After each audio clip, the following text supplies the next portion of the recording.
les origines, alors que j'avais oublié qu'elles étaient inscrites sur ma face. Donc tu parles vachement bien français, t'as appris où? Come on, you can't be from France, are you? Les Vietnamiens, ils sont tellement simples, tellement souriants. C'est vraiment des gens incroyables, hein.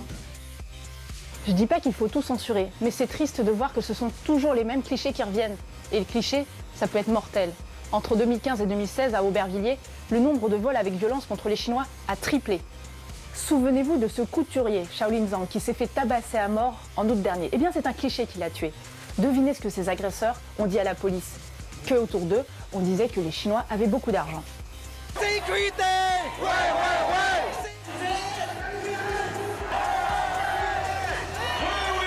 On nous prend donc pour des gens riches, travailleurs, discrets.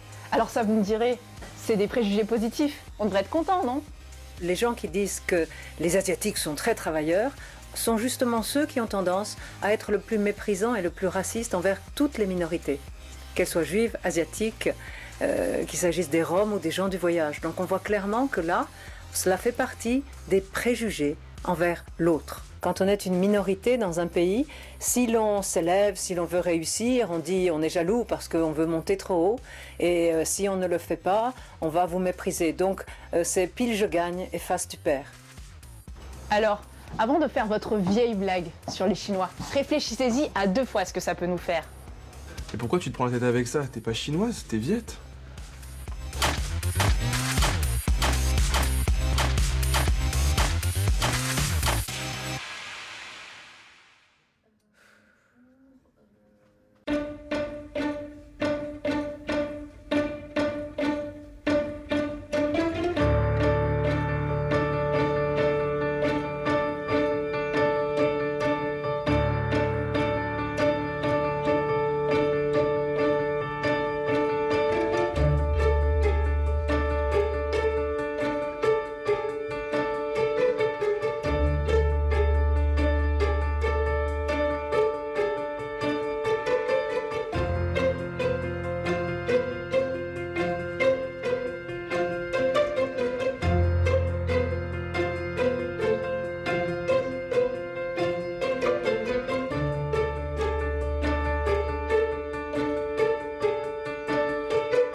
Bonsoir à tous. Moins froid pour demain, mais beaucoup de grisailles sur les 3/4 du pays. La perturbation du jour a laissé derrière elle pas mal effectivement de résidus d'humidité.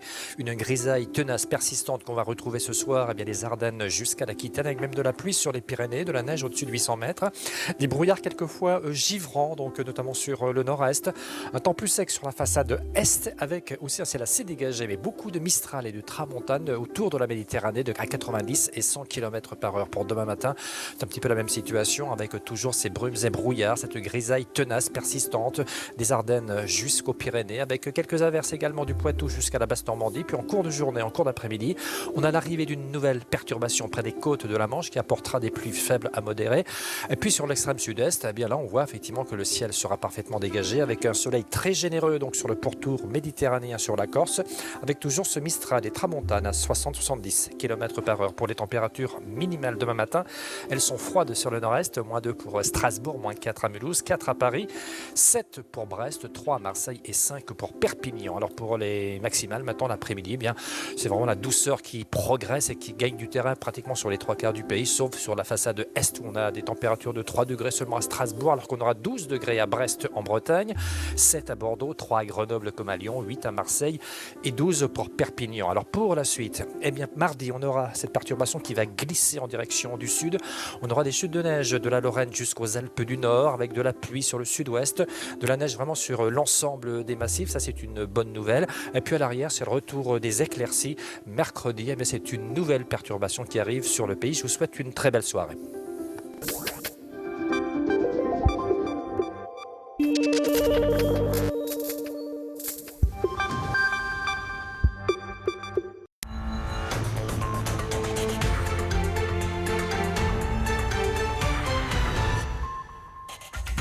4 soldats israéliens tués dans une attaque au camion. Un homme a lancé son véhicule sur un groupe de soldats en excursion à Jérusalem. Pas de revendication après cette nouvelle attaque, mais Benyamin Netanyahou fait le parallèle avec les attentats de Nice et Berlin et présente le chauffeur comme un sympathisant du groupe État islamique.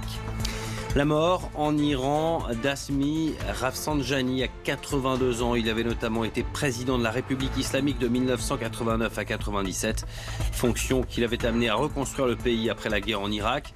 Le guide suprême Ali Khamenei salue un compagnon de lutte malgré leurs différences. Et puis du cinéma dans ce journal avant la cérémonie des Golden Globes à Hollywood. Dans quelques heures, son palmarès donnera le ton avant les Oscars. Plusieurs favoris sont annoncés cette année comme La La Land, Moonlight ou encore Manchester by the Sea. Et plusieurs films français sont en lice comme Elle, Divine ou Ma vie de courgette. Bienvenue sur France 24. Après plusieurs semaines d'accalmie, une nouvelle attaque a donc été menée ce dimanche contre des soldats israéliens. À Jérusalem, un homme a foncé sur un groupe de militaires en excursion. 4 ont été tués, 17 sont blessés. Benyamin Netanyahou présente l'auteur de l'attentat comme un sympathisant du groupe État islamique. Pierre Leduff. La promenade Armon Anatsiv est connue pour sa vue imprenable sur la vieille ville de Jérusalem. Elle est d'ailleurs prisée des groupes de touristes. Une guide a assisté à toute la scène. Nous sommes descendus du bus et nous sommes allés sur la promenade et j'ai commencé à guider. À un moment, j'ai vu le camion monter sur le trottoir et se diriger vers les soldats. J'ai mis du temps à comprendre que c'était une attaque terroriste. Les soldats ont commencé à lui tirer dessus et ça a mis un certain temps avant qu'ils ne parviennent à le tuer. Et il a eu le temps de faire marche arrière avec son camion pour tuer et blesser d'autres soldats. Toutes les victimes sont des élèves officiers de l'armée, âgés d'une vingtaine d'années. Ils venaient de descendre du bus pour une promenade quand le camion a foncé sur eux. Une grue a dû être dépêchée sur place pour soulever le camion afin de faire sortir les victimes coincées en dessous. Le Premier ministre Benyamin Netanyahou s'est rendu sur place. Pour lui, c'est sûr, c'est une attaque inspirée par les méthodes du groupe État islamique. Nous connaissons l'identité de l'attaquant. Tous les signes indiquent qu'il était un sympathisant de l'État islamique. Nous avons bloqué les accès au quartier de Jabal Moukaber, le quartier dont il est originaire. Et nous prenons d'autres mesures que je ne vais pas détailler ici. Cette attaque est la plus meurtrière qu'ait connue Jérusalem depuis 2014. L'Iran perd l'un de ses anciens présidents. Hashmi Rafsanjani est décédé à Téhéran à l'âge de 82 ans. Il faisait partie des hommes clés de la révolution. Après avoir occupé plusieurs fonctions, il était devenu président de la République islamique en 1989, juste après la guerre avec l'Irak. Ces dernières années, il s'était notamment opposé aux conservateurs. Son portrait, Florence Tomaso. La carrière politique d'Akbar Hashemi Rafsanjani débute dans le sillage de la révolution islamique. Nous sommes en 1979, le Shah d'Iran est contraint à l'exil. Le pays devient une république islamique avec le retour de l'ayatollah Khomeini. L'année suivante, il devient président du Parlement et en 88 chef des armées. C'est lui qui avait lancé un vaste programme de reconstruction après la guerre avec l'Irak, qui aura duré 8 ans. Il accède à la présidence de la République islamique en 1989 et obtient sa réélection en 1993. Durant ses 2 mandats, il œuvre pour favoriser l'accession d'Ali Khamenei au poste de guide suprême après la mort de Khomeini. Khamenei ne se privera pas pourtant de critiquer sa politique économique jugée trop libérale et une inflation de 40%. En 2005, quand Rafsanjani se présente pour remplacer Mohammad Ratami, il se fait battre par Mahmoud Ahmadinejad, un ultra-conservateur. 4 ans plus tard, la rue gronde, les demandes de réforme se font de plus en plus fortes. Rafsanjani soutient la candidature de l'opposant Mirhossein Moussavi. 2 de ses enfants ont même passé quelques heures en prison pour avoir apporté leur soutien à Moussavi. Ce dernier est battu sur un score contesté. Rafsanjani n'ajoutera pas à la polémique.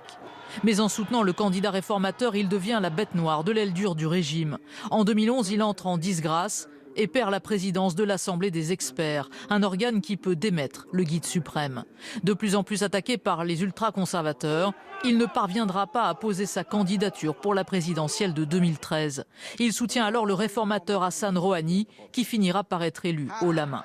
Rafsanjani, qui avait bâti une fortune colossale dans le commerce de la pistache et dans le secteur de l'immobilier, était un artisan du rapprochement avec l'Occident, y compris avec les États-Unis, que Khomeini qualifiait de grand Satan.